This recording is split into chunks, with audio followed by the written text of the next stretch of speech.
Hello everybody, welcome back to the Today's the Day channel. Today I have the guys from Cryptic Accounts with me. You guys want to introduce yourself real quick? All right, I am Patrick Ryan. And I am Dennis Cheney of Cryptic Accounts. And welcome. I'm doing something a little bit different today. It is part of a series that I have planned, but kind of in the future. But just when I found your guys' podcast, I kept thinking about this topic, and I had already done the research, and it just seemed to kind of fit into the format of what you guys were doing. So long story short, I got in touch with them, and here they are. So here. Yeah, we're happy to be here. Thanks for having us. It's gonna be fun. Super psyched. Yeah, and you might not be saying that at the end, but let's just. Oh, that's the headline of our show. I was gonna say we take turns trying to upset each other, basically, with the horrible things that we find. Yeah, I've noticed. One of us is generally upset by the end of the episode. Right. Yeah. And unfortunately, this will be no different. I thought this was going to be like an uplifting show. Like I was going to be really happy about lead and the things it's done for society. Right. No, that's okay. Well, unfortunately, it could have been, but I guess let's just get right into it. So yeah, all right. We are here to talk about lead. Symbol Pb for the Latin plumum, the atomic number 82. It is a heavy metal, soft and malleable, and has a low melting point. So you will notice those characteristics right there make it easy to work with, and so it's pretty useful. It is also has the highest atomic number of any stable element, and 3 of its isotopes are endpoints of major nuclear decay chains of heavier elements.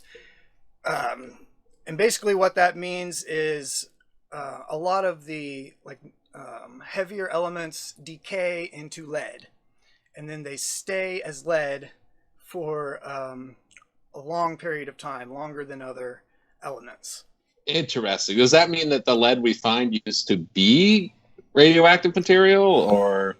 Well, I don't know. I mean, not necessarily. And I get down to this a little bit further in the Wikipedia article, but basically the result is lead is always increasing in the universe. So, like lead's making more lead, like lead's procreating. It's other things are making lead, and then once it becomes lead, like one day we will all be lead, is what I'm hearing. Oh, okay. Well, it's kind of like a stopping point for the heavier elements, and so they decay into lead, and once they get that point, so lead is the percentage of lead is always increasing. I mean, not indefinitely, but at the moment it's always increasing.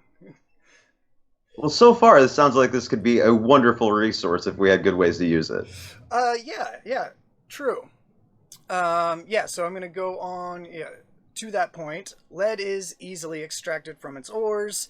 The primary ore, called galena, often bears silver. So that's probably initially how they found it. They were looking for silver. They found lead. And as most of us know, lead production declined after the fall of Rome and did not reach comparable levels until the Industrial Revolution, which we will get into detail on that. In 2014, the annual global production of lead was about 10 million tons, over half of which was from recycling. Wow. Yeah. So it is still a lot.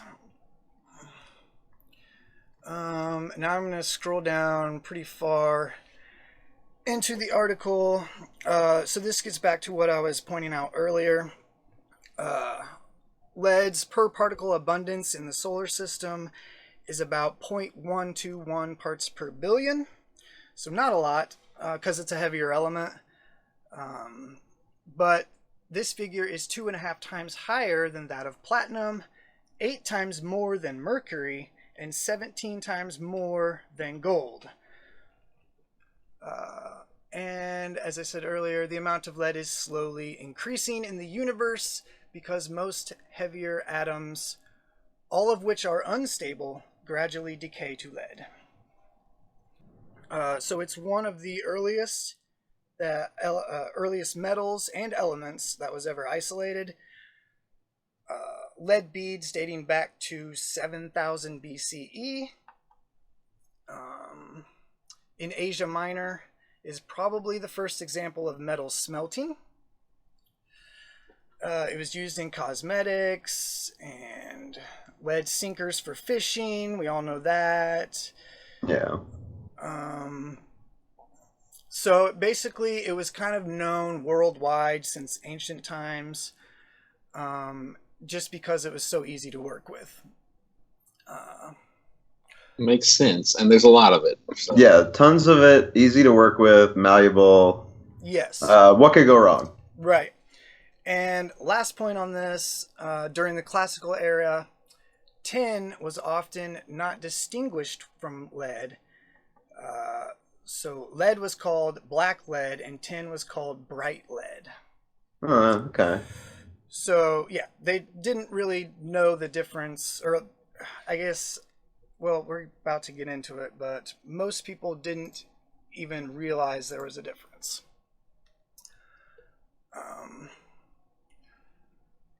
So, now I'm going to get into the actual timeline. So, a couple points that I really want to stress here is lead is a neurotoxin. It has been linked to learning disabilities, increases in paranoia, violent tendencies, and subjectivity. And of course, it doesn't help that our own reality is often subjective at the individual level. So as we've already pointed out, lead is very useful. But rather increases paranoia. Like, I'm just thinking about that. I'm like, that's weird. So like, it makes you crazy, man. Kind of like it's like abundant meth, essentially. Right. It's nature's meth. Wow. The solar systems. Yeah. So when we get into the part where they are making the gas, yeah, we're gonna talk about that paranoia. Wait, you can make lead gas? Yes. I don't want to jump the shark here, but you just brought that up. You can, okay. Yeah, I'll yeah. wait, but I'm gonna be thinking about that until we get to that. Yeah. So that was the next thing I'm reading from the top of this timeline here. Oh, okay. So lead can be very useful. It has unique and desirable properties, as we've talked about. But rather than use it sparingly and with care, we excavated millions and millions of tons of it, atomized it, and contaminated the entire globe while simultaneously installing miles of lead pipe to carry water to millions of people for generations. That doesn't sound like something humans would do. Yeah. Yes. And I'm going to introduce the concept of I'm not just to the channel. You sound paranoid. Yeah. Right. You got a lot of lead around you right now, Brian? What's going on? I don't know. Well, I am wearing this beaded necklace. I mean, but it helps. It helps protect me from the lead. I use lead to protect me from lead. Great. That should work. Yeah, so there's a paradox called the Fermi Paradox, which I'm sure you guys have probably heard of. And it's about the apparent contradiction between the lack of evidence for extraterrestrial civilizations and the various high estimates for their probability. I have heard of it, and I don't necessarily agree with it completely. I think there's well, you've heard the show. There's definitely some weird stuff going on. It seems very probable. Right. Right, and well, I think what they're arguing here is why aren't we, like, why can't we watch Alien TV station or something like that? You know what Right. I mean? Why don't we hear from them? Right. Right. Yeah. Like, why can't we get daily news updates from, an alien world? Like, They why should be all over the place. Right. It should, like, yeah, exactly. I hadn't thought about that. That is a good thing to think about. It just seems like, I don't know, based on what we've seen through just stuff from the government now, like the Nimitz encounters and stuff, like they're on a whole nother level. So they may be communicating. We just may not have the technology to intercept those waves. That may be the weird waves that we see in space that we don't understand. True. Yeah.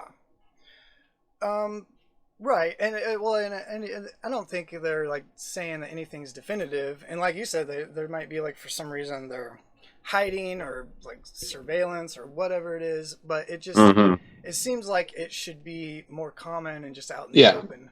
The idea is that if the conditions exist for life forms like us, then we would expect, based on what we see, for a pretty big number of them to at least hit the age where they have radio waves and things like that, and so that we should see them all over the place, yet we don't. Right. So there's some. What you're suggesting there, Patrick, is a possible solution that either they've gone beyond that or something. But like the paradox is just, why don't we see it? Yeah. Right. Yeah. So. Yeah. No, that's interesting what you're saying, but yeah, it's like, given the, like, how big the universe is and how many solar systems and galaxies and just why isn't it like a part of our everyday life? Yeah. And this is called the Great Filter, which is, I guess you could call it a conspiracy about, like, maybe the universe is just, like, completely hostile towards life, towards intelligent life. Right. Yeah. It could be nuclear weapons. Maybe we all destroy ourselves at a certain point. It could be a lot of things, but right. And that's the other thing. Like, is it inevitable? Like, are we even, like, do we even have a chance? Yeah. It's interesting stuff. It definitely, yeah. I've always been kind of bothered by that. Right. Yeah. So we're gonna get into so we're gonna look at this from the viewpoint of lead. Like, maybe, like, lead is a part of the Great Filter. It's just one of the things. It's like almost a trap. Like, that's interesting. I'm super excited for this. Right. Okay, so we start the story here in 370 BC with Hippocrates, known as the father of medicine, of the Hippocratic Oath fame. And so back in 370 BCE, he describes symptoms of lead poisoning as appetite loss, colic, which that appears again and again. That's one of the main descriptions of lead poisoning. I don't even know what pallor is. I'd have to look that up. Weight loss, fatigue, irritability, nervous spasms.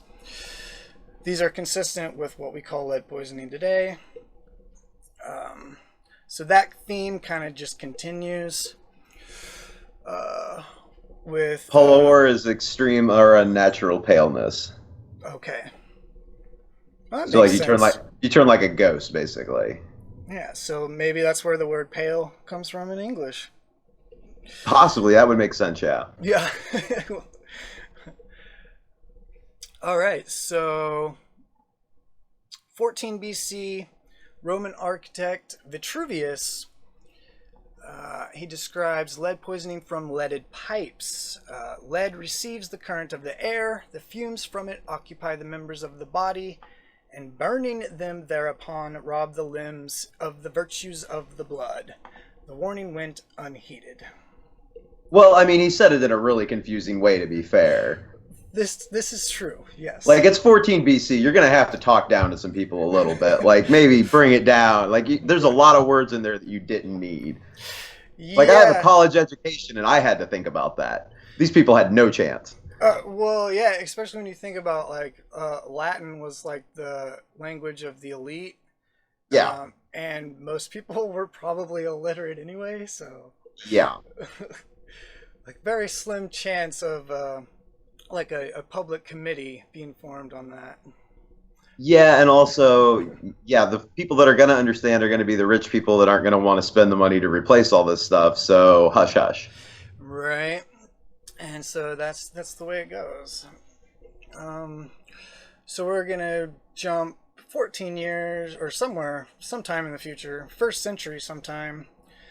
There is a list of recipes. I thought the book was in here. Yeah. So the Roman Apician cookbook, 1/5 of the 450 recipes included lead as a sweetener.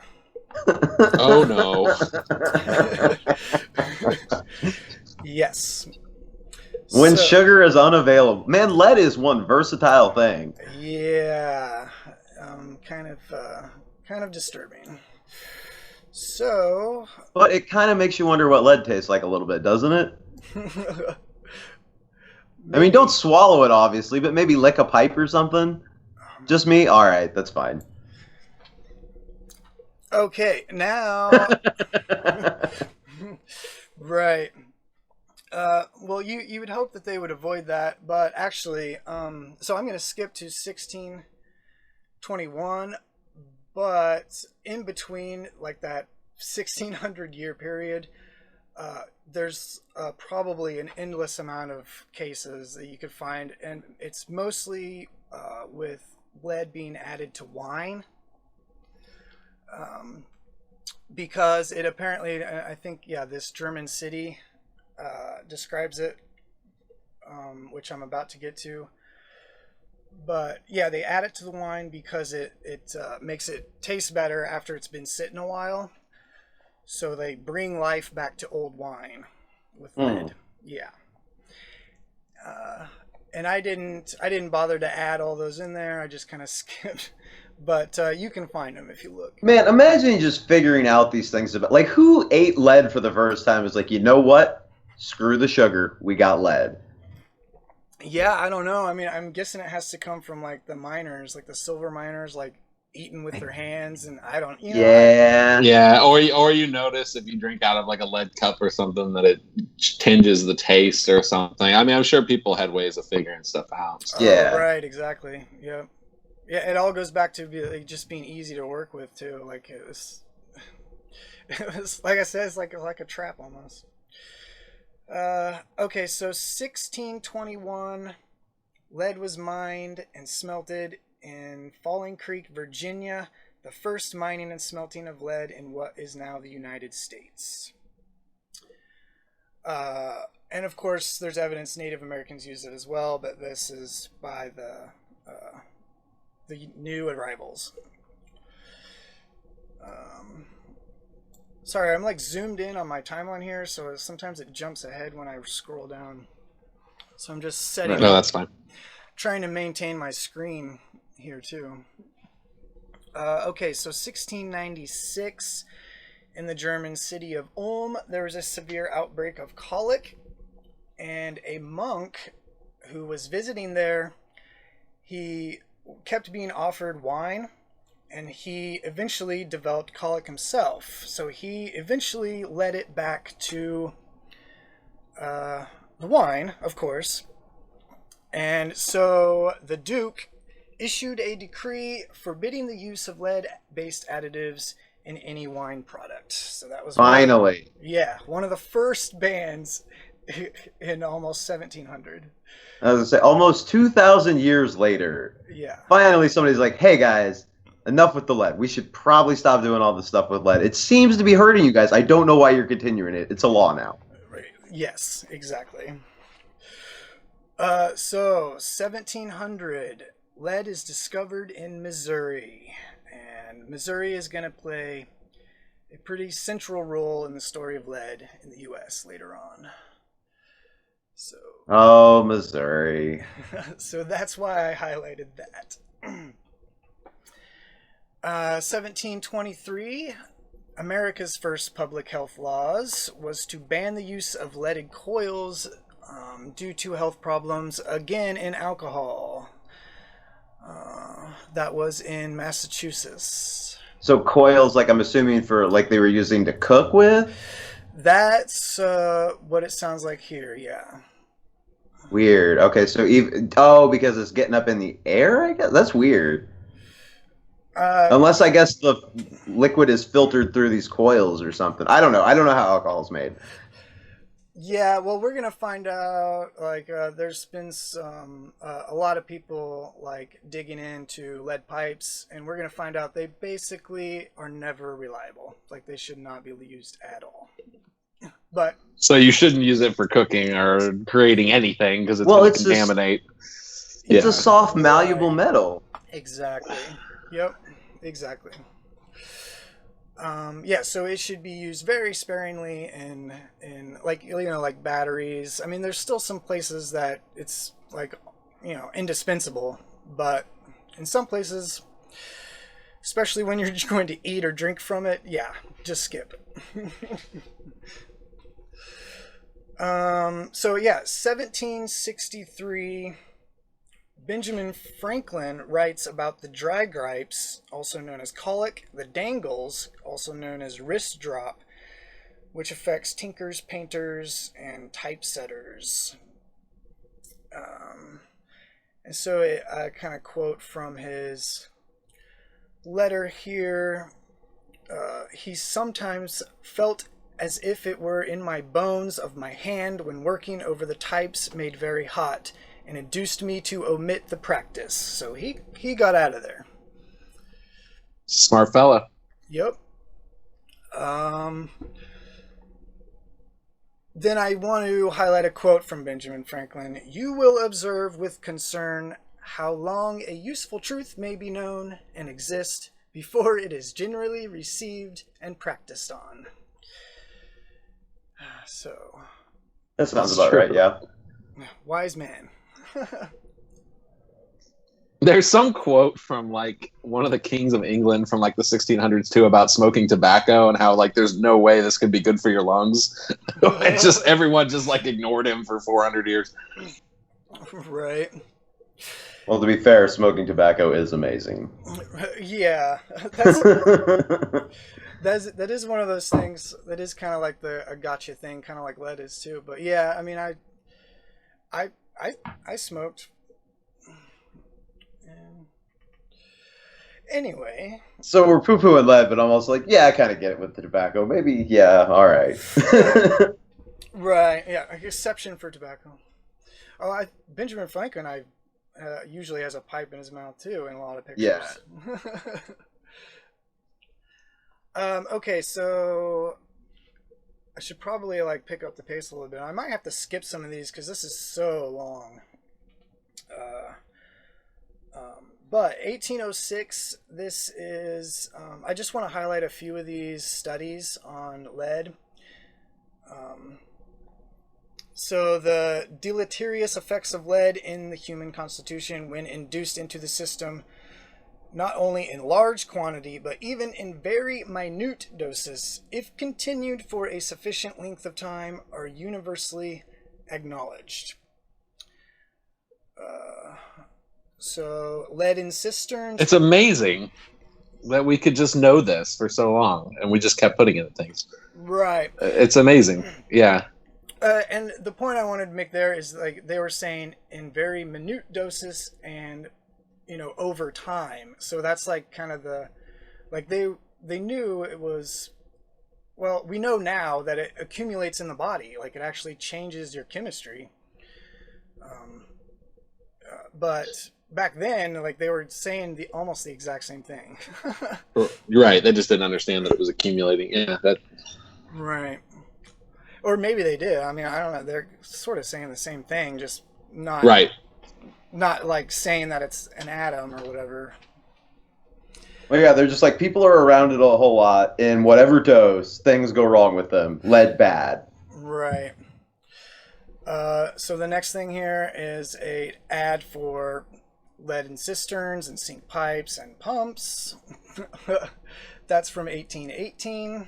Now let me ask you this, Brian. With all your research, is there a reason why, more or less, the scientific community knew, smart people knew, we just kept? Was it because it was cheap, or just so easy, or we didn't have an alternative at that time? Like, why? What made people keep using it? I don't have a good answer for that. Well, yeah, like the obvious answers are that it was just cheap and easy to work with, and it was kind of part of the tradition, I guess. So like steel was just starting to come around. Like we're actually about to get into the era of steel right now, like widespread steel. Right. So was there an alternative at that time? Like if I wanted to build a sewer system in the 1800s, like did I have any other option? Oh, you're jumping the gun. Okay, all right. Let's just keep going. Calm down, Dennis. Calm down. I'm worried about these people. You're about 30 years ahead of me, but I'll try to get to it quick. So yeah, we have, like I said, an ad. Then we have a patent in 1820, and so this 1820s, and there's gonna be a pattern of like 50 years, but. In the 1820s begins kind of the era of a lead industry being established in the U.S. So if you wanted to kind of break it down into segments. So 1832, we have a major publication on lead, on what's called the Treatise of Poisons, but lead is obviously included. And they get into specifics. So let's see. The last little section of this: lead pipes cannot be safely used even where the water contains a 4,000th of saline matter.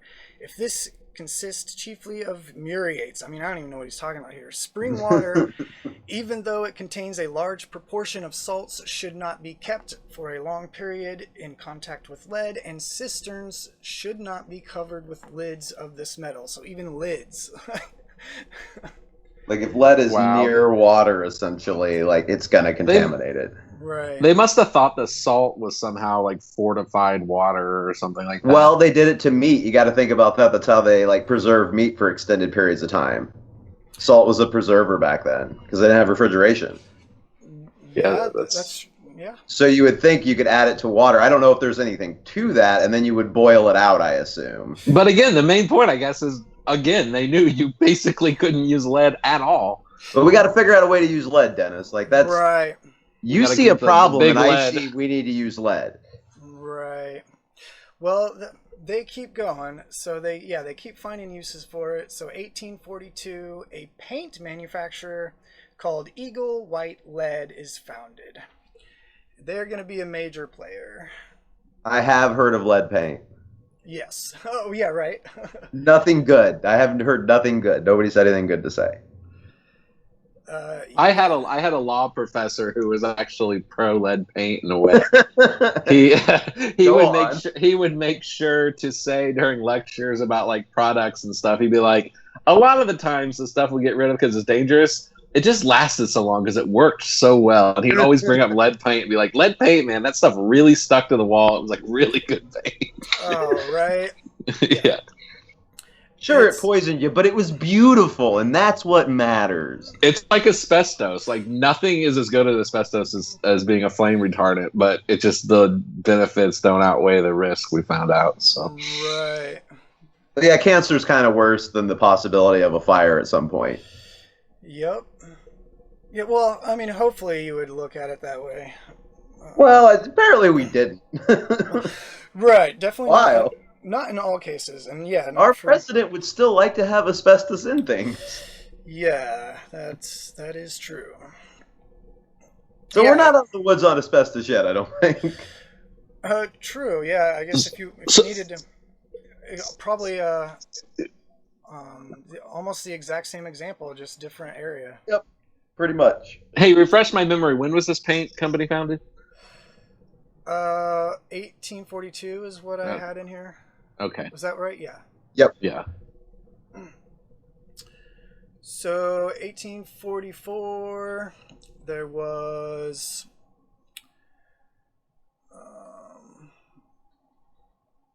okay.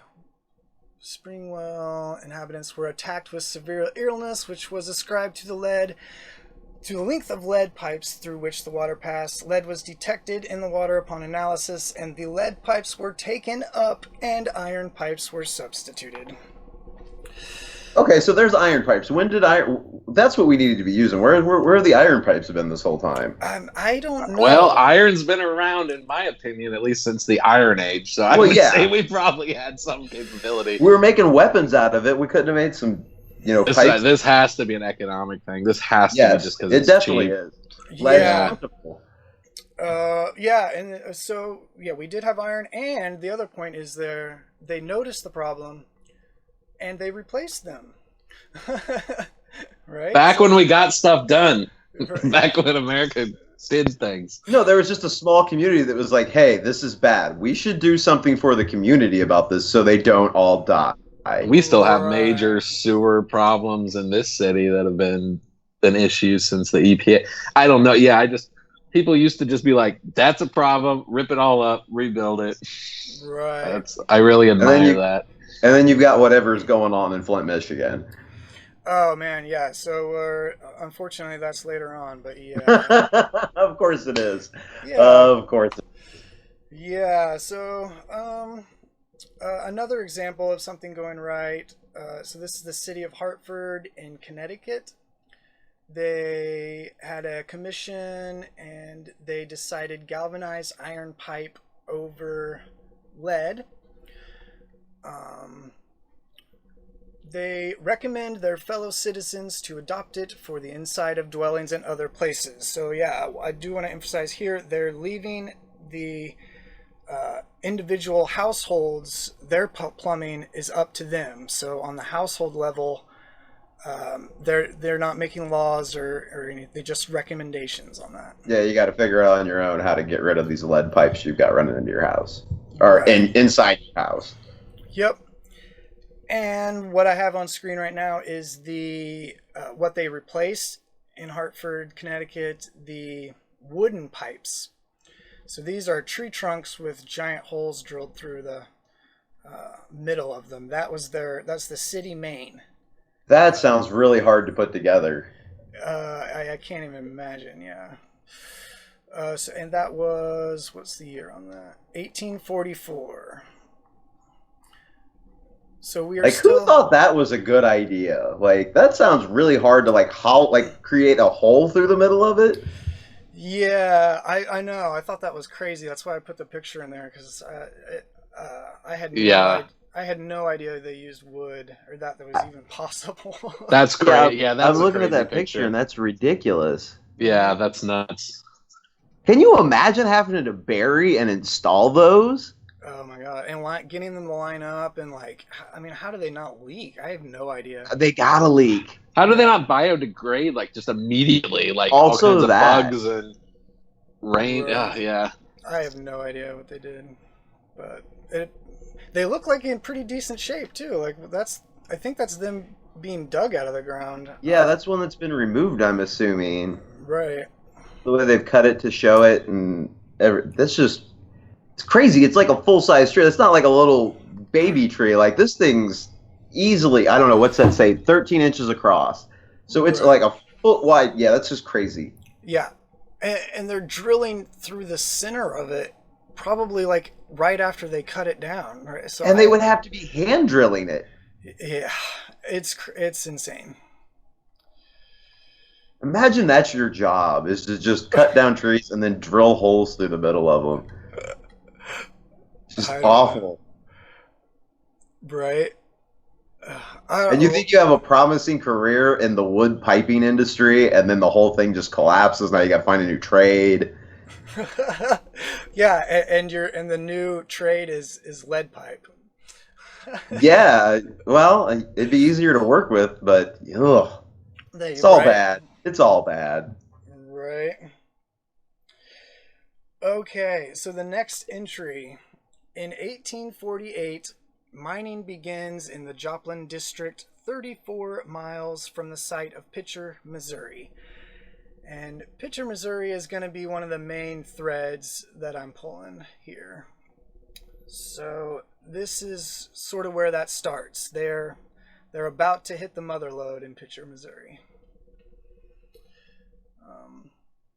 So 1852, this is this the guy? Oh yeah, so this is when they're really talking about how lead manufacturing is just starting to balloon. So the product in 12 months was 2 million pounds.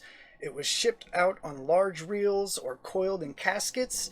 The manufacture of sheet lead quickly reached 1,200,000 pounds a year. This was out of St. Louis, Missouri. Wow. And then in 1854, tetraethyl lead was discovered by a German chemist. Now, I'm not a chemist. I don't know everything about this, but basically it's like a liquid lead. And it basically becomes leaded gasoline in about 70 years. Ah, yes. That's okay. I'll wait till we get there. Okay, so now we are beginning the new era. This is the modern lead era. In 1877, annual lead production in the United States reaches 89,100 tons and exceeds the estimated Roman peak of 80,000 metric tons. So we are the new Rome. USA. Yep. So, yes. Great. We are the largest lead producer the world has ever known. That's how we do it. Big. Yes. Number one in coronavirus numbers, number one in lead production. We do it all. Make America the Great Barrier again. Yes. And so we are going to start to get into some heavy like lead propaganda now. So we have the Sanitary News in 1885. Lead is the only material that should be permitted to use for any job of plumbing.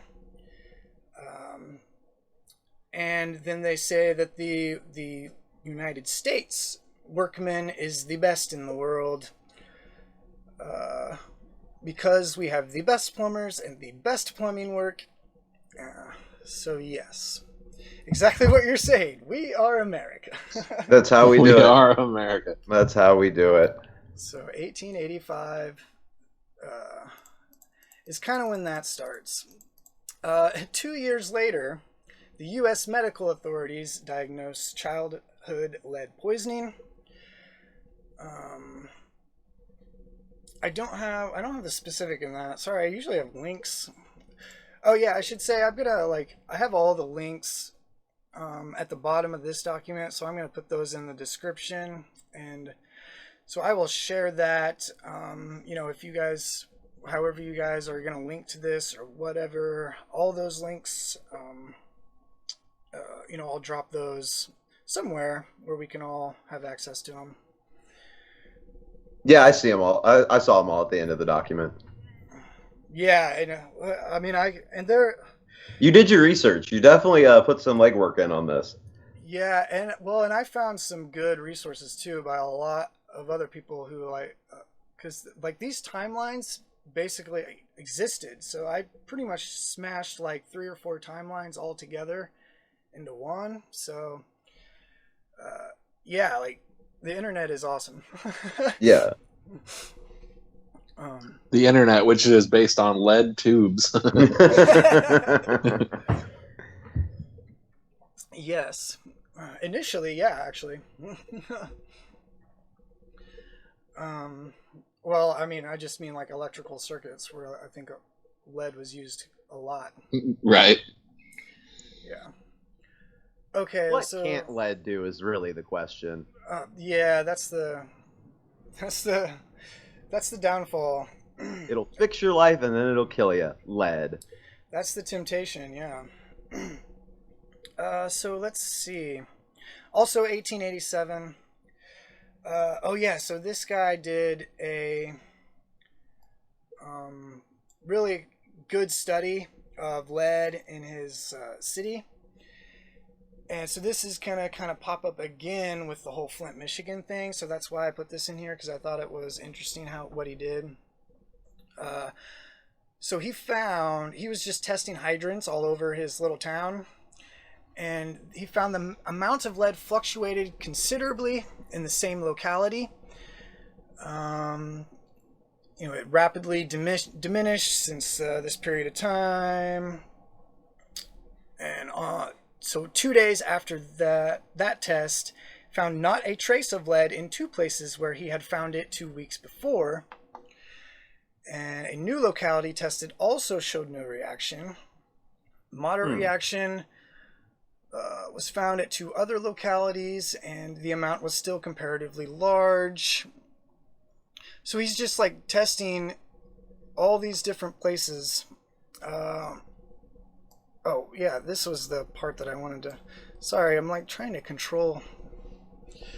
These considerations led me to ascribe the cause of the presence of so much lead in our water to the mechanical abrasion occasioned by the passage of an unusual quantity of fine, sharp sand through the pipes. So basically, the point here is what he found. Even a small, or even small particles, or it really just doesn't take a lot to get lead into the water, is basically the point there. Just some sand to basically be abrasive against the like it's that soft that'll knock it loose, basically. Right. Yeah, I guess so. I keep taking for granted that I've read through all this research so many times. So another quality of water through lead pipe is it creates kind of a film on the inside layer. And they've found this film by they can take pipes out and the film will be present there. But what he's finding in this study is this sand, the abrasion of it cuts that film away and starts eroding away at the lead. So that's one of the reasons the plumbers are so some plumbers anyway are so adamant about using lead. They claim it's safe because this film actually creates, and it's just a reaction between, I think it's there's the water has to be a certain quality for this to happen. So there's a small window where it's fine. And that's basically their justification for using lead pipe. That's a really weird small detail to cling to. I get it. It's easy, and that's what I keep on having to tell myself as we go through this. Well, it was really easy. That's what people do. They choose the easiest solution, no matter how bad it could be for them. Right, but yeah, it's not a very good justification. And this guy basically just blew that up. But of course. No one listens. No, of course not. It'd be inconvenient to do something about this at this point. And who wants to be inconvenienced? Well, unfortunately, they're just getting started. So 1890, Chicago alone laid 75 miles of lead pipes every year from 1890 to 1920.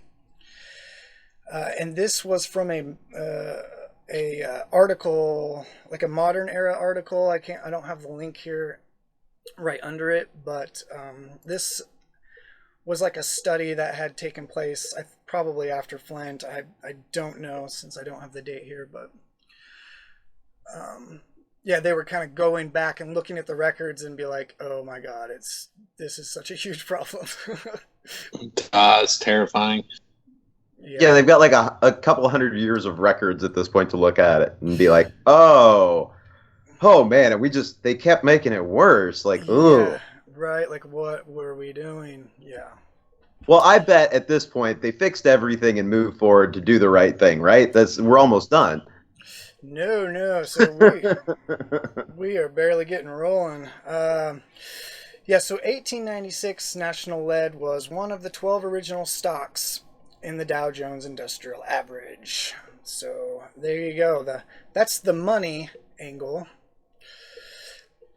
In 1897, half of American municipalities used lead pipes.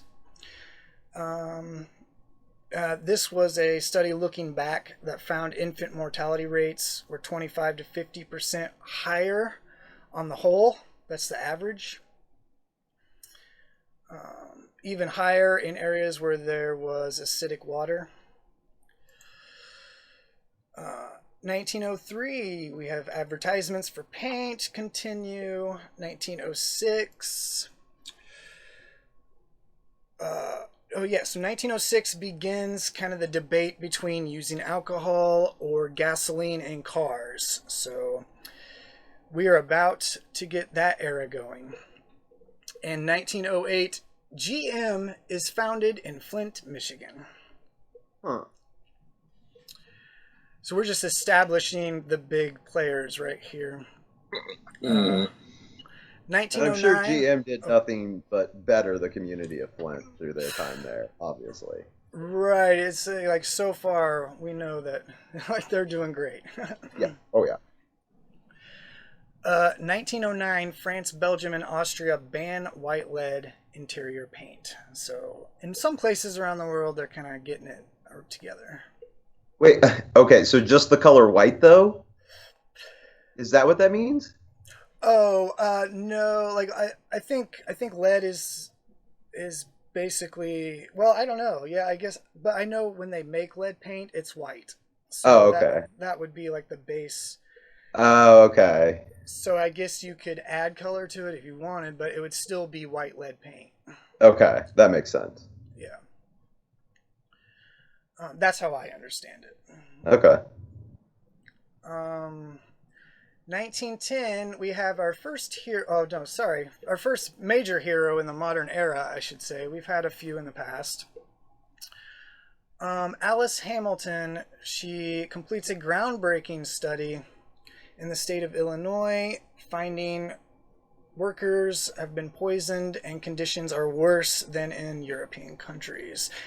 So she's like, she plays a role in a few years, but she's like one of the leading authorities at this time on lead. Then in 1913, Picher, Oklahoma happens. And this area is like right on the border of where Kansas, Oklahoma, and Missouri meet. So right down in there in the corner. And so this mining claim is huge, or ends up being huge. And it's on Indian land, by the way. This particular area in Oklahoma. But that did not stop them. Of course not. Right. 1914, the DuPont family begins increasing its stake in GM, so they start taking control. In 1916, Eagle Pitcher Lead merges. Oh yeah, Eagle. If you remember the Eagle White Lead, the paint company merges with Pitcher Lead. So they are now the second largest producer in the world in 1916. Wow. And then we start in 1920. And the 1920s is the new era, the era of leaded gasoline. So if you remember, I said like 50 years. It's kind of weird how it happened, but these are like major kind of turning points. Yeah. Just started being in everything. So in 1920, the Ford Model T was the biggest car seller in America, and General Motors was trying to match it with their Cadillac, but it had a motor knock. And this guy, Thomas Midgley, he first comes up with a solution with alcohol, a blend of alcohol. But then, and I'm not sure why, he switches and he's suddenly doing research, and he ends up being the inventor of leaded gasoline. So this is the DuPont family. They take over. They basically take control of the corporate, like the board and management of GM. They bring one of the brothers out of retirement. And they are basically setting, they're just basically setting the precedent that money is the only thing that matters. So that GM begins its sort of greed era too. And that's what kicks this whole thing off. Imagine that. And I have on screen here the major players in the leaded gasoline. So we have the two DuPonts. One guy is General Motors and one guy is DuPont, the chemical company. A couple of their employees were featured on Time magazine. They are just basically managers and scientists. Dr. Thomas Midgley I mentioned. And then we also have Standard Oil. They enter the fray in a couple years, and they are a major player as well. I think all three of these were in our plot to overthrow FDR episode. I think so too. As companies. Also, I had never heard that connection between DuPont and GM. That would explain a lot of the like electric car conspiracies. Because I've always said, like, well, why wouldn't the car companies want the thing? It's like, what do they have to do with oil? But I guess if you're literally owned by the same family, yeah, there you have it. Yeah. Right. And and their connection with Standard Oil. Yeah. And then what is it? They were in competition with Ford, who was saying alcohol, right? Yeah, and that's where Standard Oil kind of steps in. Because they were not fans of an alcohol run engine. That was not good for their business plan. Right. And Ford was like saying, this is the way, this is the future. And, somehow he loses the fight. That'd be interesting to look why, since he was like, Ford was the big player, but they ended up getting in line. So. Oh yeah, you throw enough money at it and enough control, and yeah. Yeah, I guess. So 1921, National Lead Company admits lead is a poison. So this is like the biggest player. They are like the authority, and they say publicly lead is a poison. Well, that was unexpected. Yeah, you'd think it'd have more effect, but it really doesn't. Well, of course not. Do you know what the context was? Were they under pressure from regulators, or why would they even do that? So this I think is mainly in response to that Alison Hamilton with her she was like on a campaign against lead, so that was like the reason she did that major study. And that was like just 7 years earlier. So she was like her goal.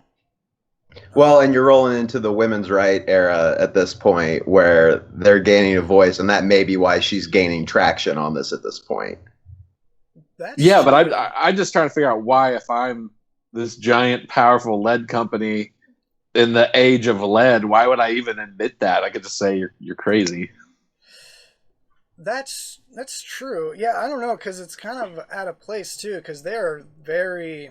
You guys were surprised by a company having some sort of a moral compass. I know, that's what's shocking. That's what surprised me. Maybe this is like a McDonald's thing where they're like, yeah, it's bad for you, stop using so much of it, but then they know they already got you, kind of. Yep. Yeah. Yeah, that's true. Like it was already like basically in everything. Yeah. Actually, up until this point, there had been virtually no like pullback. Like even despite all these studies and everything, it was just growing. So, Because people were calling it a hoax, probably. Yeah. That's You not know what true. this Lead's reminds fine. me of? That's just a big hoax. It's big iron trying to change your mind. Yeah, it's big tree wood pipe company. You know what this reminds me of actually. That's kind of modern is how like every person who runs a social media or like computer company is like, I keep my kid away from that stuff. It like messes with your mind. It's like a lot of the same dopamine you get from gambling, but then they'll say that like out loud in a news article or something, and then they'll just keep pumping it out there for everybody. I don't know what it is that makes people like that, but that's just what it reminds me of. Yeah. Seems to be a theme. Well, yeah, it's a do as I say, not as I do. I mean, you tell your kids, if you're a smoker, you tell your kids not to smoke, but you smoke. Don't drink, but I drink. Like, it's the same sort of thing. Right. Human guilt. I don't know. Just like, I want it to be better, but I don't want to do it. We'll just have the next generation do it. But look at this pile of money. I mean, I know it's That's true, too. poison, but you know. Right. But yeah, we'll make all your problems go away now. We do like the quick fix. We do. Okay, well, so yeah, I talked a little bit about the alcohol thing, but I don't think I nailed the point home on Thomas Midgley. So this is like one of the weirder things, and this came out of the Nation article, which is going to be in the description. And this was one of the main sources on leaded gasoline, and actually the Cosmos episode, Clean Room episode, was one of the other ones. He talks about the lead research, which I get into later. Is that Carl Sagan Cosmos or Neil deGrasse Tyson Cosmos? Neil deGrasse Tyson. Okay. Cosmos. Yeah, this is the new one. Yeah. He talks about the guy trying to find the age of the Earth, and his experiments with that. He finds lead contamination. So we'll get into that in about 45 years. Okay, so here, Thomas Midgley drives a high compression engine car from Dayton to, oh, well, it doesn't say where. Anyway, using a gasoline ethanol blended fuel containing 30% alcohol. Alcohol, he says, has tremendous advantages and minor disadvantages. The benefits include clean burning and freedom from any carbon deposit. Can you believe it? What? So it doesn't create like carbon dioxide or? Oh, no, this is the alcohol. No, that's what I'm saying. That's if we had alcohol cars, we wouldn't be emitting as much carbon. Well, yeah, it's considered, I guess, like a carbon neutral because it's like a biofuel. Oh, wow. I guess is what he's saying. Oh, that makes sense. Okay, like the corn stuff we tried a few years ago. Yeah, that makes sense. Ethanol. Or he actually might be meaning the carbon deposit inside the engine too. Like he might. Oh, keep the car running better. Yeah. Yeah. But anyway, he found a solution, and this is the guy that mainly is responsible for leaded gasoline. So that's the kind of the point there. But he gets a new manager. This guy Kettering, which was one of the guys up above. I'm at the bottom of 1921 now. So he coins ethyl gas, which is leaded gas. Nowhere is the word lead mentioned in the product label. So that's how that gets going. Just named it after his high school sweetheart. Yeah, you don't want that at the forefront of anybody's mind. Right. So 1922, League of Nations bans white lead interior paint. U.S. declines to adopt. But a spot of good news, lead paint use peaks in the U.S. that same year. So it's kind of like, I guess, a voluntary pullback, maybe? I don't know.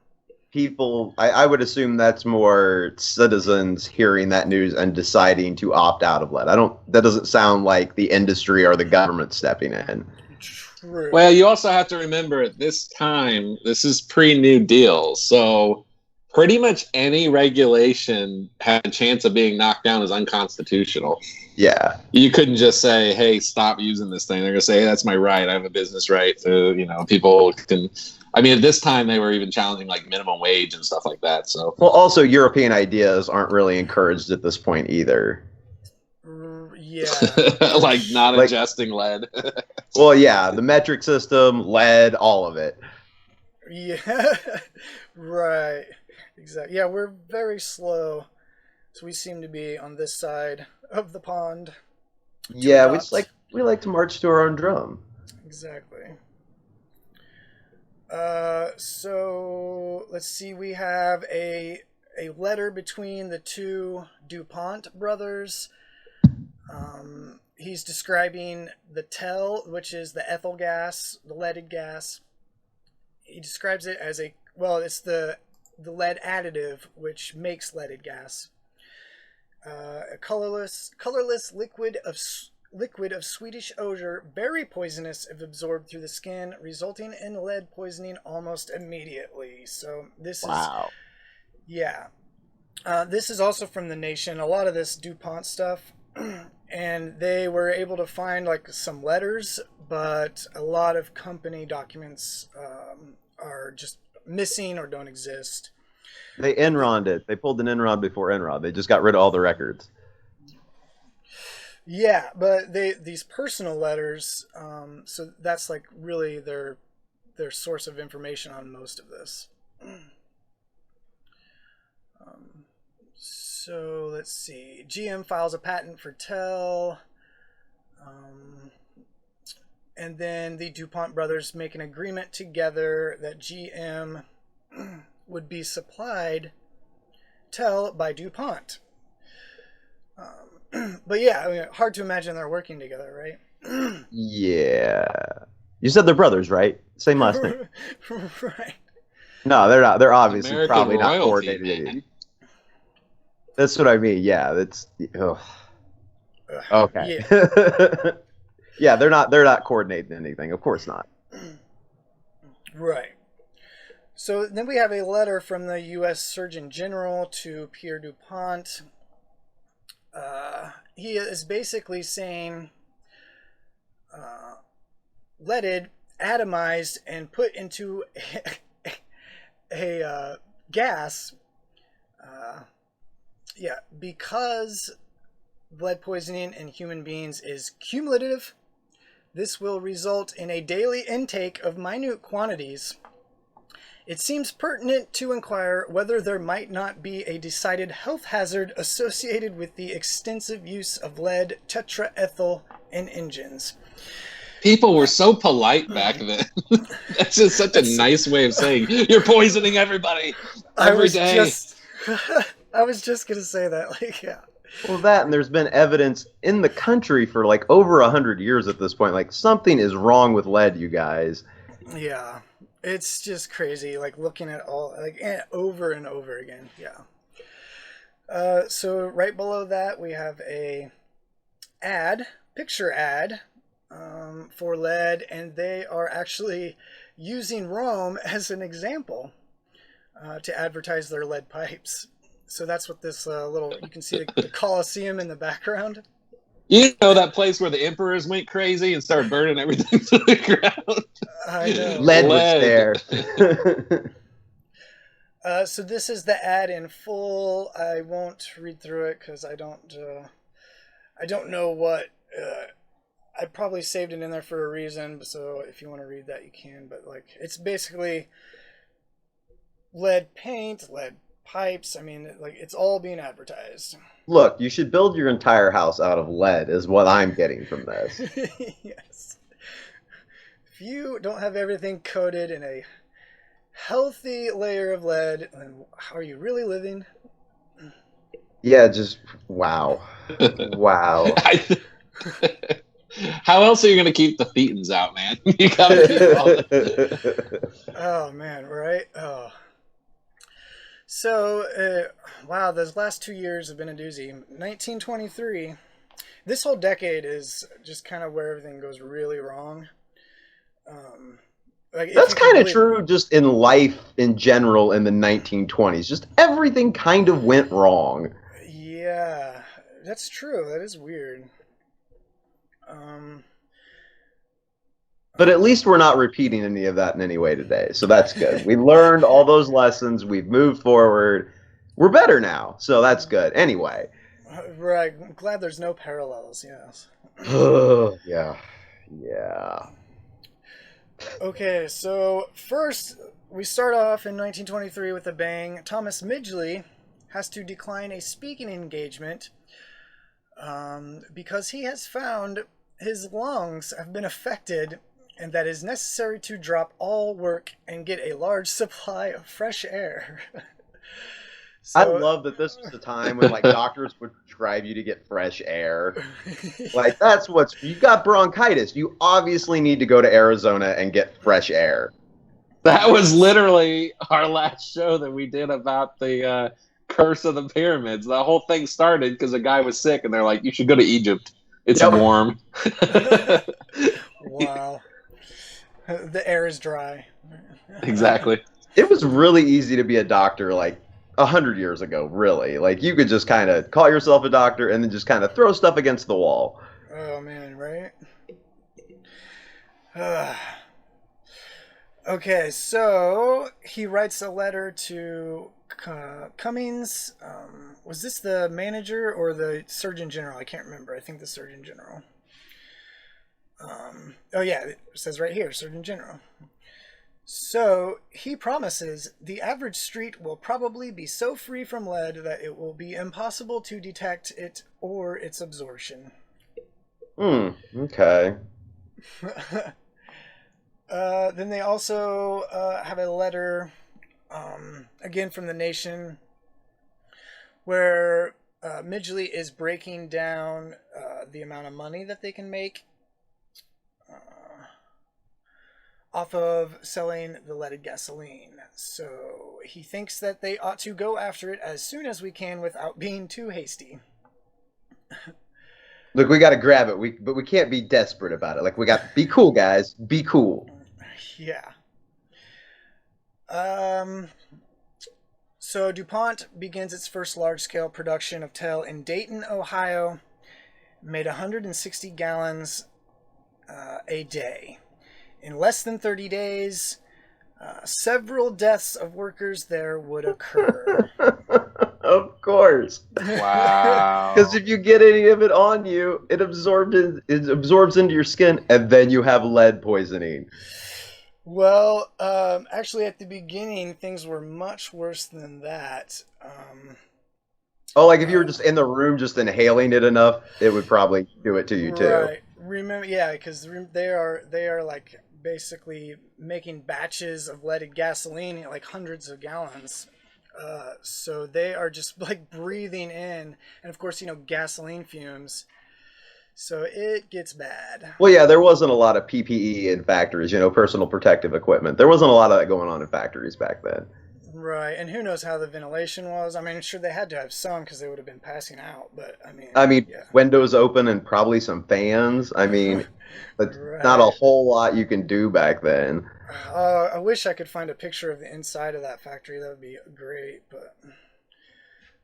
Just imagine being the foreman of that factory. You got like 200 men on the line, and then all of a sudden, like, they all start getting paranoid. Like, they all start thinking, like, you're out to get them or something. And you're like, no.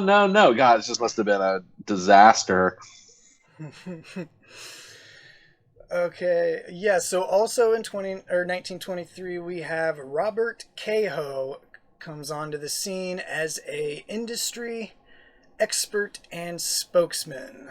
And he's pro lead. He's on the lead side. He's the expert on lead.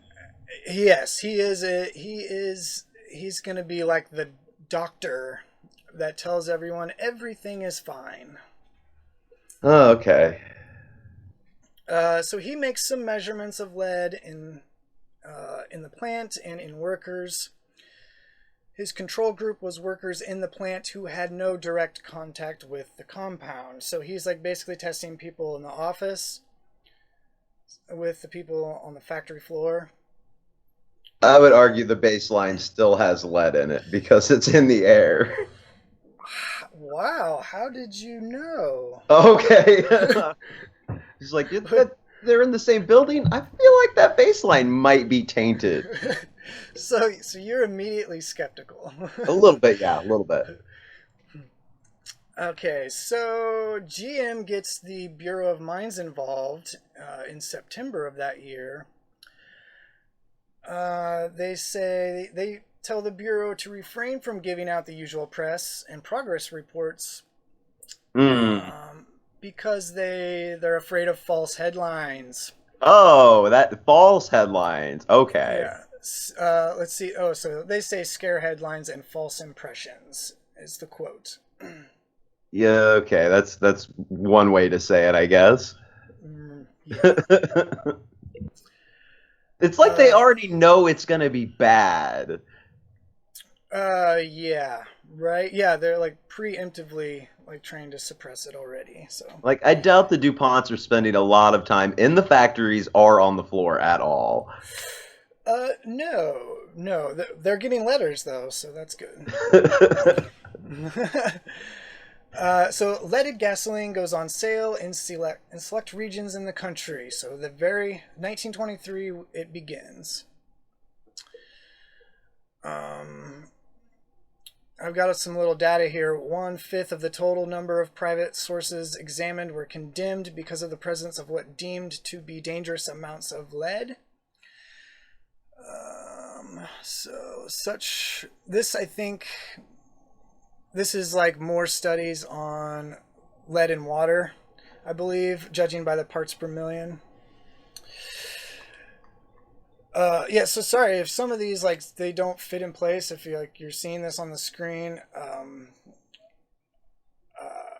I just want to point some of these out because I forgot to put links behind some of them, but I left them in there because at the time I was going through all this, like it seemed important and relevant. So I think the point of that is probably just these studies were being conducted and like this information was known and available.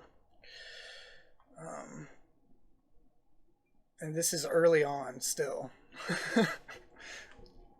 But there's so much money, you just pay the people that could create a problem out of this information, and then just everybody shuts up. Yeah, I mean, I don't know how. Yeah. Other than lobbying isn't a new thing. This is true. And we're talking less than 100 years ago, so there was definitely. Then it's yeah. That's the only way you keep this many people quiet about something like this. Right. Is everybody that could do something about it has to be benefiting somehow, or at least I think it might be worse than that. I mean, I know that probably everybody got contributions or some money, but I think the way they do it is a lot of times with these like so-called experts and stuff, and they just give you enough benefit of the doubt that if you're benefiting at all from it, you don't necessarily have to be paid off to look the other way. You're making enough money with enough reason not to do anything about it that you just look the other way. It's just human nature. You actually hit on another paradox I'm gonna bring up a little bit later on. But yeah, you nailed it exactly. Yeah. So 1924, this sort of introduction of leaded gasoline continues. So we have 2 GM employees engaged in the manufacture of Tel at the Dayton, Ohio, die from leaded poisoning. This is in April 1924. GM president is gravely concerned about the poison hazard. And, of course, we have Robert Kehoe. He comes back, and, of course, so this guy, he was identified by the nation as one of the 3 men of Hume Ethel could not have done what it did without. So I guess if you were going to focus on anybody, it would be this Robert Kehoe, and that's what this paradox is about. It's actually called the Kehoe Paradox. And he's the doctor that just has to convince people enough that it's okay. What's the formal, like, how do you express the paradox? Like, I've got it. I don't want to try it from memory. I've got it later on. Sure, we can get into it later. I was just curious. Because you see this all the time with different experts in different industries, and especially with foreign policy. I don't know. You just see this a lot. They pull out some general to say something, and it's like, well, that's absurd, but it's like just enough. Like, yeah, you got the one expert that, like, now you've got a contention to where, do you argue with that expert? How do you know more than that expert? It just creates enough of a doubt. Yeah. Yeah, I think that's part of it. Totally. Yep. And they're even saying this stuff privately. I have read the doctor's report, and I am not disturbed by the severity of the findings. So it's like they're kind of like insulating themselves from bad news at this point too. It's kind of what it feels like. Like they're creating the delusion for themselves. Yeah, of course. Yeah. Oh man, our minds, our twisted minds. Yeah. So in August 1924, production begins at a plant in Elizabeth, New Jersey. And Standard Oil forms a joint venture with GM, which they call Ethyl Gasoline Corporation. And so now everything that is done is under the Ethyl brand now, for leaded gasoline. Oh, good. They brought it all together. Yep. And so they become immediately sensitive to public scrutiny. So they're again working with the Bureau of Mines. They want to, before publication of any papers or articles by the Bureau, they should be submitted to them, Ethel, for comment, criticism, and approval. Okay. Yeah. And then I have a description of one of the deaths of the factory workers. On Saturday, October 25th. So this is the guy out of Elizabeth. So the one, when did I say that started? In August? Yeah, August. So in October, the first death. His blood said to be boiling from an unknown gas. Gosh. Blue-black body was horrified, and they launched an investigation. He is the first of 5 workers that would die in quick succession. They described wrenching fits of violent insanity. 35 other workers experienced tremors, hallucinations, severe palsies, and other serious neurological symptoms of organic lead poisoning. More than 80% of the Bayway staff would die or suffer severe poisoning. Workers in all 3 plants... Oh, so they're talking about 3 separate plants now. Sorry, I don't have that part in the article. But workers in all 3 plants would go crazy and die, often in straitjackets. 13 and 15 known deaths occur. Over 300 men became psychotic. They called it loony gas. And they called the plants the House of Butterflies. Wow. Yeah, a bunch of guys just running around, tripping like crazy, and like aggressive. Yes. Good. Let's put this out to the general population. This seems like the best course of action. Right. So this is, the concentrated doses in a somewhat confined environment. And this guy, this poor dude, Joseph G. Leslie, a chemical operator from the Elizabeth, New Jersey plant, he was declared dead, but that wasn't true. Only his wife Gertrude and later his son Joseph Jr. knew the truth. He had been badly injured and he was kept isolated in a psychiatric hospital for the next 40 years. Whoa. What? So that's in 1924. Yes. So they are just full on just covering everything up at this point. Yes. And we're only like 4 years into this. Yeah, this is the beginning, 1924. Yep. Wow, they were busy. Yep. Okay, so... So how do you... I'm sorry. Yeah. How do you get... So this guy goes crazy. They commit him to a ward, and then they like convince his wife and his son not to tell anybody. So there's... I'm assuming they paid them? Like... They must have.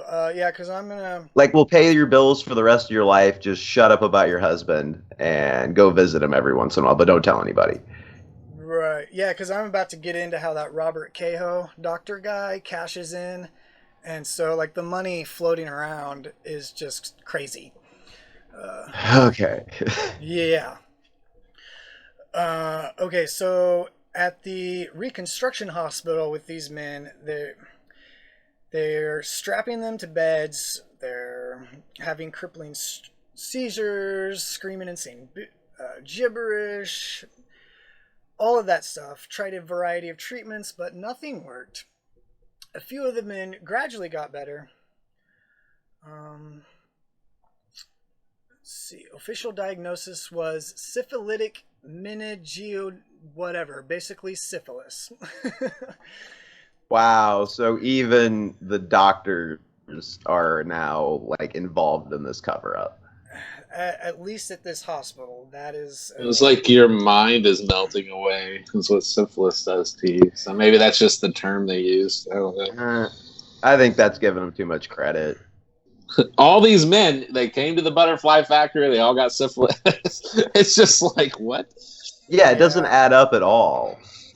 It's I don't know, but I mean, like I said, they publicly admitted it's a poison, and then you're still having ads, you know, in like Popular Mechanics and stuff. Yeah. It's almost like they want to confuse the general population so they don't know what's going on.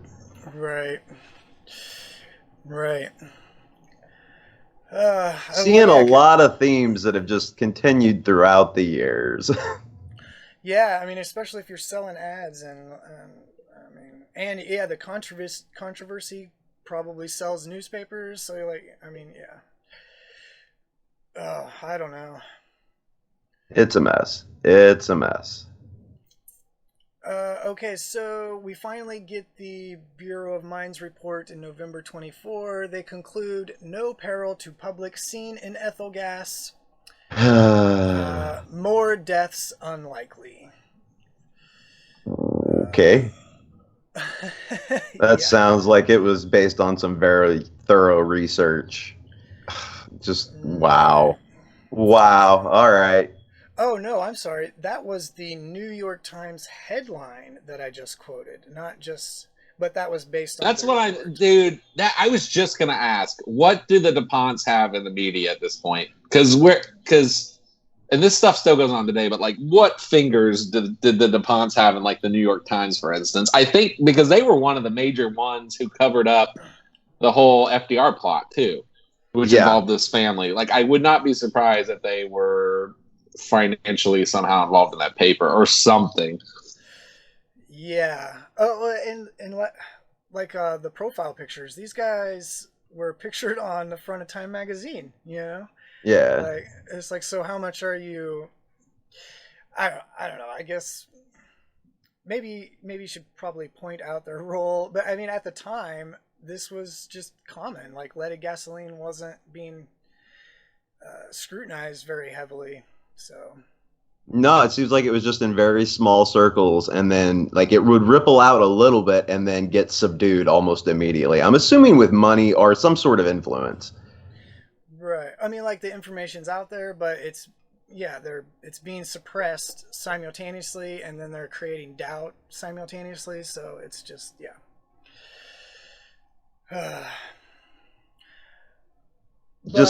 confusion, so you can't be called a direct liar, I guess. I don't know. Right, yeah. It's a strategy you see over and over, but I don't really... How do you come up with that? Like, it's just very brazen. Yeah. I mean, I don't know. So, yeah, I mean, to me, the information is kind of obvious, but we're looking at it. We're looking back on it. So Yeah. It's a lot different.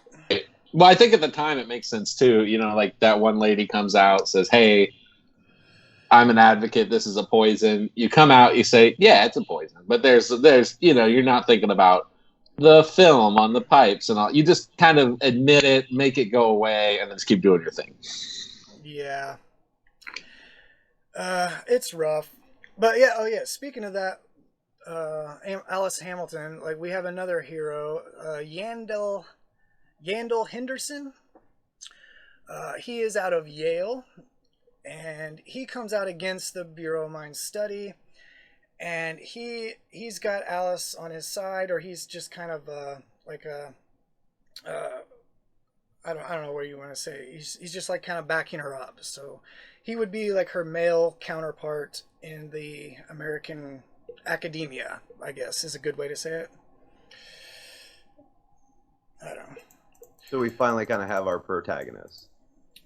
Yes. Well, like the ones in the past, he basically gets ignored.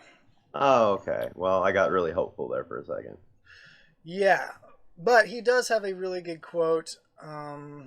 So he stands up at a public hearing, and this was highlighted in the Nation article as well. He says, perhaps if leaded gasoline kills enough people soon enough to impress the public, we may get from Congress a much-needed law and appropriation for the control of harmful substances other than foods. But it seems more likely that the conditions will grow worse so gradually, and the development of lead poisoning will come on so insidiously, as is the nature, that leaded gasoline will be in nearly universal use, and large numbers of cars will have been sold that can run only on that fuel before the public and the government awaken to the situation. That is a grim silver lining. Perhaps enough people will die very quickly. Jeez. Yeah. So, yeah, I mean, he's just coming out and saying it. But again, like you were saying earlier, like too wordy, right? Like if they come up with these quick slogans that are more digestible, maybe more people would listen. Use lead, get dead. Yeah, they need a PR person really bad. Like, right? Can't you get like some Mad Men on this or something? Like, we have, marketing agencies at this point, or at least they're starting up. There's people making ads. Like, oh yeah, they're owned by DuPont and. That's true. Yeah, right. Yeah. So again, we have still at the bottom of 1924, the New York Times again comes out in favor of lead. So they're kind of making their position clear, I would say. But we have 3 cities. New York City, Philadelphia, and some others, I don't have any specifics, they ban the sale of leaded gasoline. So we finally have some pushback on the local level. And then the fight continues into 1925. So we're still... Well, so that's interesting. So if you have a General Motors car in New York in the 20s, you can't have that type of car. You'd need a Ford, right? Like... That's fascinating. Yeah, well, this is still pretty early, so it probably wasn't too widespread yet. But yeah, I don't know how they got like all the infrastructure like changed over. Like I don't go into that at all. But yeah, that's true. Yeah. Good point, because this is new, so they still had to set up all the infrastructure and everything. It's crazy. Later on, yeah.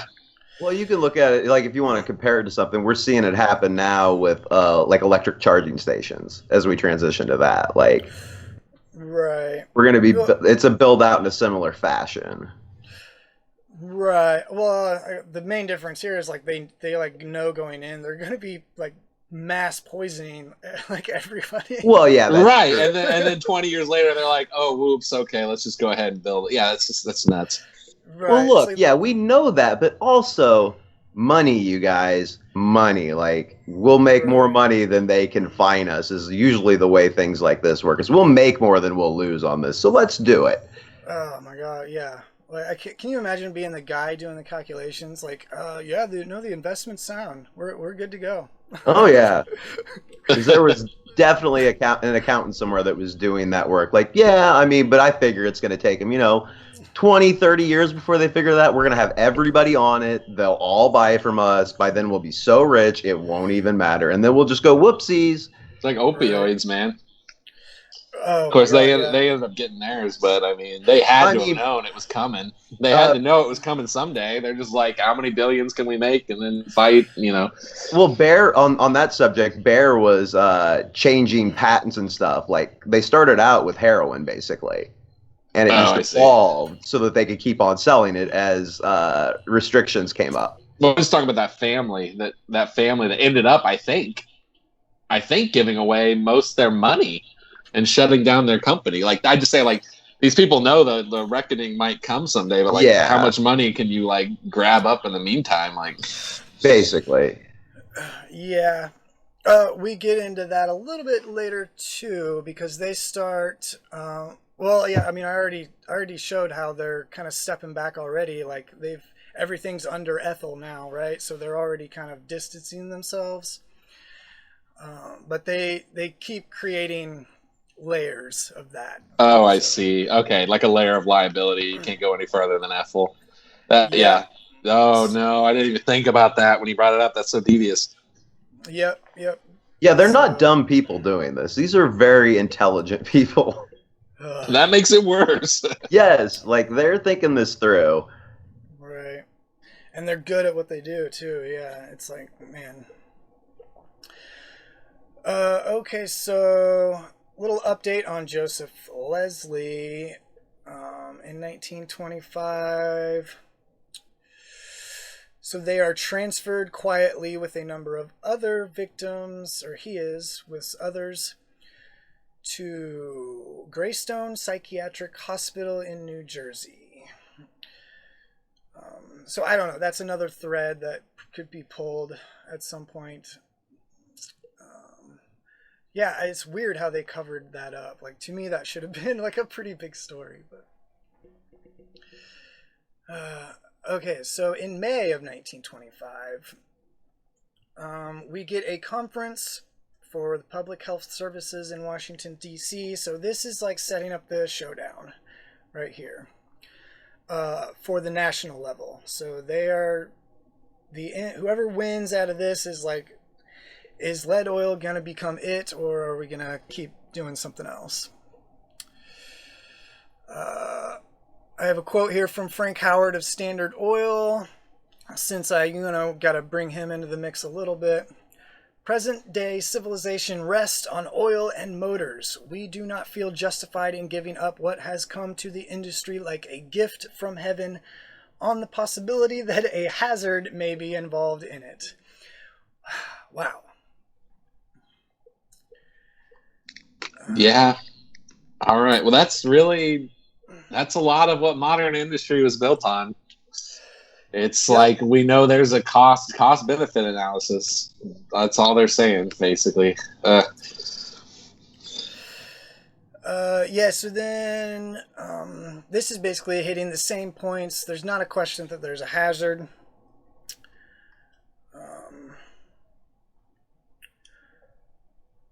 So the conference spent 6 hours and 45 minutes deliberating.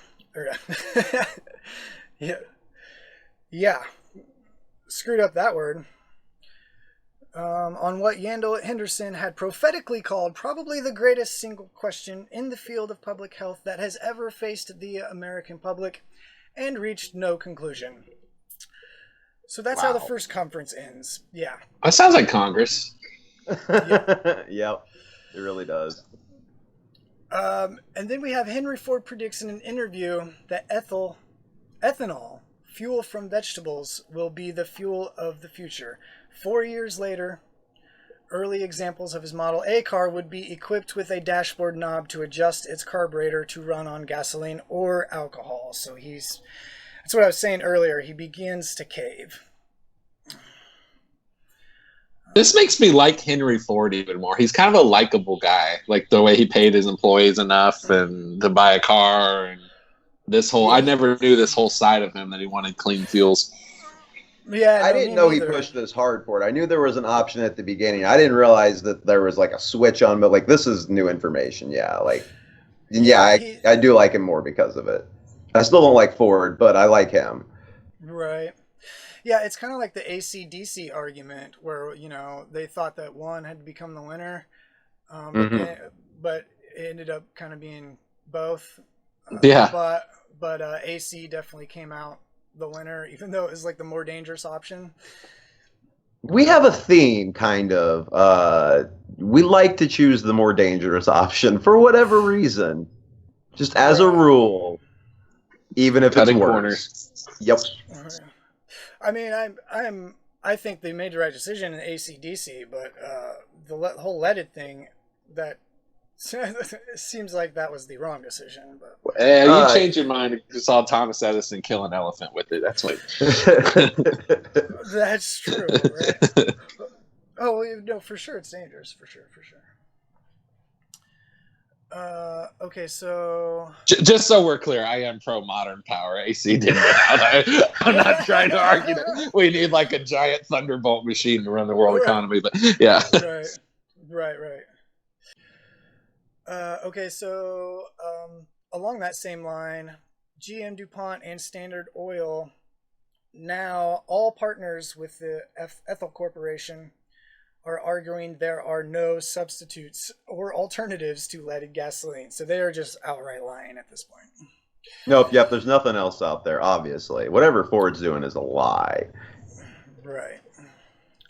And their top scientist, who himself, remember earlier, knows and invented a car that ran on alcohol. He's quoted as saying, tetraethyl lead is the only material available which can bring about these anti-knock results. Abandonment cannot be justified. Yeah, they were really annoyed by that knocking in the engine. Yes. Okay, so here I get into the Kehoe rule, or Kehoe Paradox. It has two significant characteristics. First, it places the burden of proof on the opponents, in this case, tetraethyl lead. Second, it balanced the interest in protecting public health against the economic benefits. Okay. So, they are arguing the alternative approach, the precautionary principle, would have required proof that TEL was safe before it could be used, while the Kehoe paradigm assumes that in the absence of clear evidence of risk, there is no risk of evidence. There is no risk of significance. Sorry. The precautionary principle assumes that there is a possible risk until it is proved otherwise. Interesting. I could see some downsides to the precautionary principle, but that's true. Well, yeah, it's definitely a balance. Well, I mean, it's hard to find a balance too, for sure. So yeah, this is where the guy gets his money, Robert Kehoe. So his laboratory, under his manager, this Kettering guy, founded with initial $130,000 gift from GM, DuPont, and Ethyl at the University of Cincinnati. Lead industry paid his salary for the next 50 years. Wow. Beginning in 1925. He got paid until 1975 on that.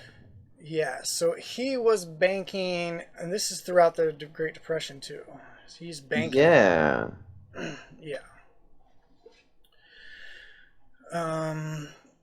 Okay, so quick note on the Deepwater, New Jersey. They had no legal government. This is a town where one of the plants is. So just DuPont and its private police force dismissing deaths.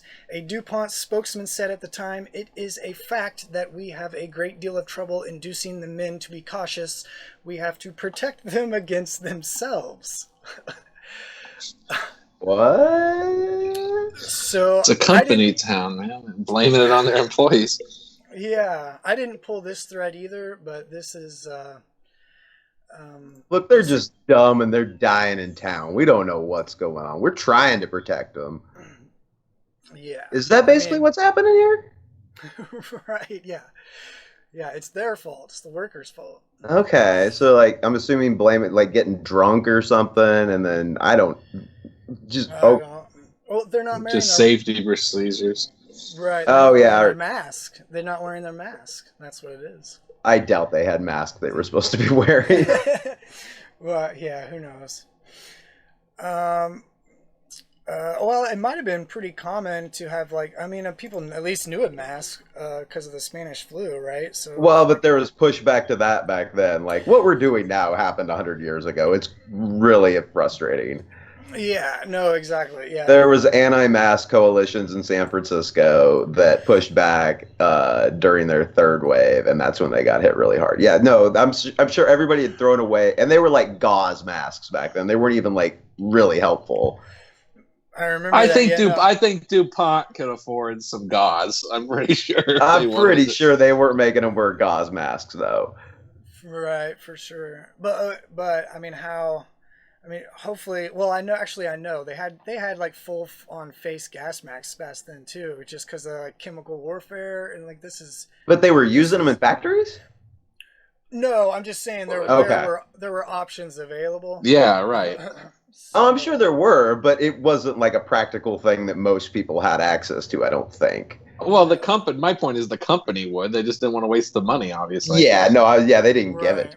Assuming, sure, I assume this. Maybe the guys did wear a mask, and it wasn't enough. I don't know, but no, I don't know. Well, yeah, but it's the point I was going to make, like you, because I actually listened to that Spanish flu episode like twice, just because it was like so relevant at the time.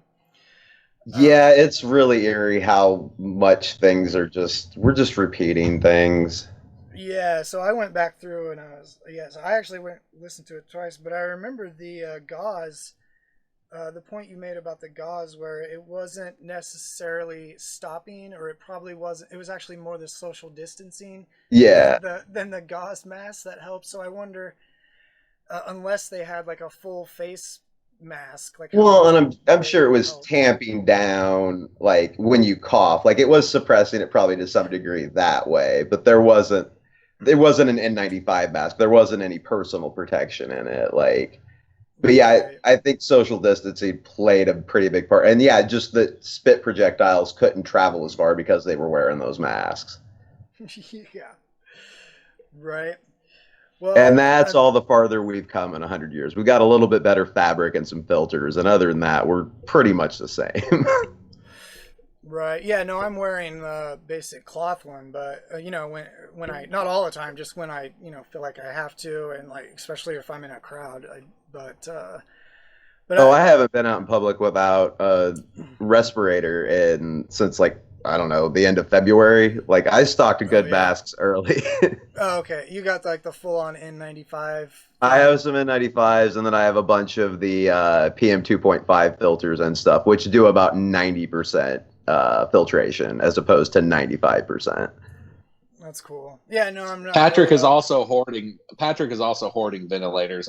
He has about 5,000 ventilators in his garage. Set up in my basement. Just for me. I figure I might need more than one. No. Well, let's just assume, like, for these guys, since they're probably like standing over these fumes, it's probably not enough. Maybe they're wearing a bandana over their face or something. Like, right. I doubt they're wearing gas masks. Like, just based on how this company has been, just in general attitude towards the poison, I don't think they're going to lean into this might be poison, you guys. Wear all this safety equipment. That's not going to help their narrative. Right. Sometimes their employees are dumb and die. You know, the private police force investigated. Nothing wrong here, you guys. Nothing to see. Hey, worst case scenario, get a nice little 40-year vacation up to New Jersey. They hang out, get some rest. Yeah, all expenses paid. Like, that's your retirement. Yeah, sounds nice. Oh, man. DuPont, we take care of our employees. Oh, man. Well, they certainly don't have to worry about going into work for the rest of their lives. That's true.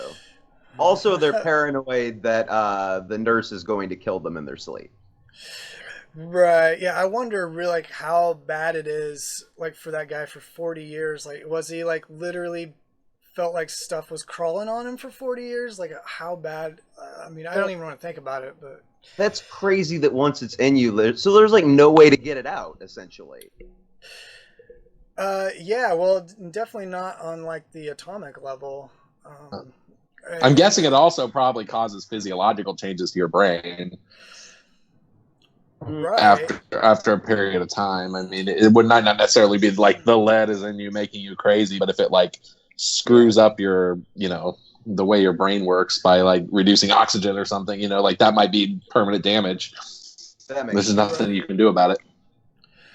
Right. Yeah. So I know it like it accumulates in your body, like in the bones, in soft tissue. But I don't like know. You do hang on to it. Like it doesn't, like you don't excrete it in any way. Like it's with you. Right. Like there's like, I mean, I'm sure there's like a certain amount that passes through or whatever, like depending on how you ingest it or breathe it in. But yeah, there's a certain percentage that just basically, you know, I mean, I look at it as it's changing your chemistry. Yeah. Right? Like, that's what it sounds like. Yeah. So yeah, it's definitely changing how your brain works. I mean, they've basically proven that. So, I mean, study after study just shows behavior problems and all kinds of things. Yeah. Okay, so yeah, sorry, the 20s is going to take a while, but we're going to get through it. So we're still at the bottom of 1926, and peak population occurs in Picher, Oklahoma. 14,252 residents. So this time right here is about as good as it gets for Picher, Oklahoma. Also, a side note, an illegal distillery was discovered inside a lead mine, zinc and lead mine in Picher, with 40,000 gallons of whiskey. It was the largest illegal still raided during the Prohibition era. Wow. That is Picher, Oklahoma, which is now a ghost town. Yeah, spoiler alert. Well, there goes my vacation plans. Yeah. There's lots of other videos to watch, so join me, subscribe, like the videos you like, share the videos you love, let me know your thoughts in the comments, and as always, thank you. You are the fuel to the fire.